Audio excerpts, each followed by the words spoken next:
வியாபார திட்டத்தின் நோக்கம். ஒரு உற்பத்தியாளர் கம்பெனியின் வியாபார திட்டங்கிறது ஒரு நிறுவனத்தின் வியாபாரத்துக்கான செயல் திட்டம் அப்படின்னு சொல்லலாங்க. முதலீட்டாளர்களை நாடுறதுக்கும் கடன் திரட்ட ஏற்படும் இது ஒரு வழின்னு கூட சொல்லலாம். இது கம்பெனிக்கு நல்ல வியாபாரத்துக்கு வழிகாட்டும். இதன் மூலம் கம்பெனியும் நல்லா வளர்ச்சி பெறும். வியாபாரத்துக்கு முன்கூட்டியே லாப நோக்கத்தோட திட்டமிட இது ஏதுவாக இருக்குங்க. வியாபார திட்டத்தில் கம்பெனி பற்றின விளக்கம், சேவைகள், உற்பத்தி பொருள்கள் மற்றும் குறிக்கோளை அடைவதற்கான வழிமுறைகள் இருக்கணும்.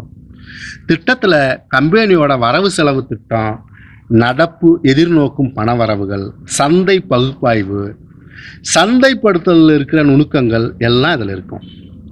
ஒரு வியாபார திட்டத்தில் ஒரு குறிப்பிட்ட காலத்தில் எதிர்பார்க்குற வரவு செலவு திட்டம் மற்றும் வணிக நடவடிக்கை குறித்த செலவுகள் எல்லாம் இருக்கணும். வியாபார திட்டத்தோட நன்மையை பார்த்தீங்கன்னா, எல்லாம் ஒருங்கிணைந்து வியாபார திட்டம் தயாரிக்கிறப்ப எண்ணங்கள் தெளிவடையும். அது நல்ல வெற்றிகரமாக வியாபாரம் செய்ய வழிகாட்டுங்க. அது மட்டும் இல்லைங்க, நல்ல புரிதலையும் உண்டாக்கும்.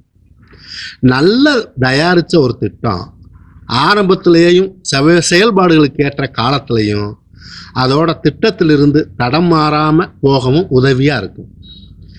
நல்ல வியாபாரம் திட்டம்ங்கிறது தொழிலுக்கான முதலீடு எவ்வளவு, அதை எப்படி எங்கிருந்து வாங்கலாம் அப்படிங்கிறதையும், வாங்கின கடனை முறையாக கட்டக்கூடிய வழிமுறைகளையும், எல்லாம் எப்படி லாபம் சம்பாதிக்கலாம் அப்படிங்கிற விஷயம் எல்லாம் இதிலிருந்து தெரிஞ்சுக்கலாம்.